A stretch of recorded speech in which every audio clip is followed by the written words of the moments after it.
تعالى عرض النهارده عند اخوك عمرو سكر بكام؟ عرض النهارده تحفه، ولا تلف ولا تحتار عند عمرو سكر واختار. قبل عرض النهارده اخويا السوق اللي جه نورني وشرفني وبحبه في الله وبحبك في الله وربنا يديمك في حياتي اللهم امين. راجل محترم حسابه على خير وربنا يبارك لك في مالك وعيالك. عرض النهارده عند اخوك عمرو سكر بكام يا عم الشيخ؟ 650 650 جنيه عند اخوك عمرو سكر. محطم لك الاسعار واجيب لك خامه كمان. هتاخد من عمرو سكر ايه ب 650 جنيه يا اخواتي؟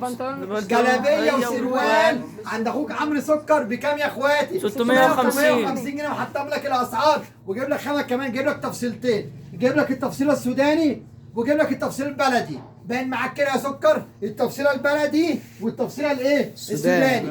شركه السراج الله يبارك لك يا عم سيد. جلابيه وسروال بكام يا اخواتي؟ 650 جنيه. محطم لك الاسعار وجايب لك خامه كمان. لف الكوكب لف المحافظه. لو لقيت الخامه دي بالسعر دوت حاسبني. جلابيه تفصيله سعودي او التفصيله السوداني. قرب كده يا اخويا بعد اذنك كده بالتفاصيل.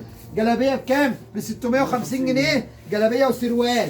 جلابيه وسروال عند اخوك عمرو سكر بكام؟ بكام يا اخواتي؟ ب 650. انت يا باشا سمع اخواتي على الكاميرا. بكام يا عم السوق الجلابيه والسروال؟ ب 650 جنيه. لف المحافظه لف الكوكب. شركه السراج تاخد مني خامه في وشي. التفصيله الصعيدي او التفصيله السوداني بكام؟ 650 جنيه. عنواننا يا اخواتي شبرا الخيمه من شارع اللواء. وانت تيجي حلو كله يجيلك في رعايه الاحلى اخواتي في الدنيا. ومع السلامه.